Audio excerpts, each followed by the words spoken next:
किसी गांव में एक साधु रहा करता था। वह जब भी नाचता था तभी बारिश होती थी।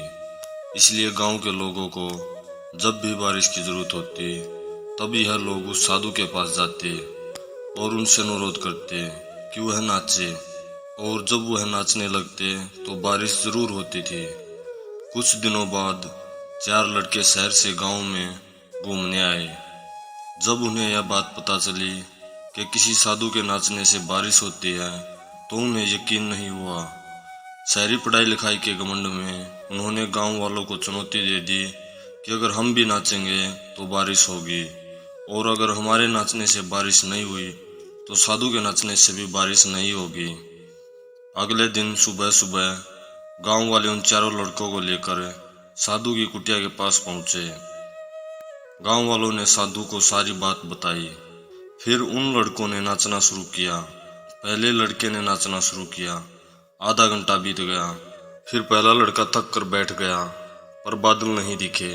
कुछ देर बाद दूसरे लड़के ने नाचना शुरू किया और 1 घंटा बीतते बीतते वह भी थक कर बैठ गया। बाकी दोनों लड़कों ने भी ऐसा ही किया, पर बारिश नहीं हुई। अब साधु की बारी आई। उसने नाचना शुरू किया। 1 घंटा बीत गया, पर बारिश नहीं हुई। फिर भी साधु नहीं रुका, वह नाचता ही रहा। नाचते नाचते 2 घंटे बीत गए, पर बारिश नहीं हुई। 4 घंटे बीत गए, पर बारिश नहीं हुई। लेकिन साधु तो रुकने का नाम ही नहीं ले रहा था। धीरे धीरे शाम ढलने लगी कि तभी अचानक बादलों की गड़गड़ाहट सुनाई दी और थोड़ी देर बाद जोरों की बारिश होने लगी। यह देखकर चारों लड़के दंग रह गए और साधु से क्षमा मांगी। फिर चारों लड़कों ने साधु से पूछा, बाबा भला ऐसा क्यों कि हमारे नाचने से बारिश नहीं हुई और आपके नाचने से बारिश हो गई?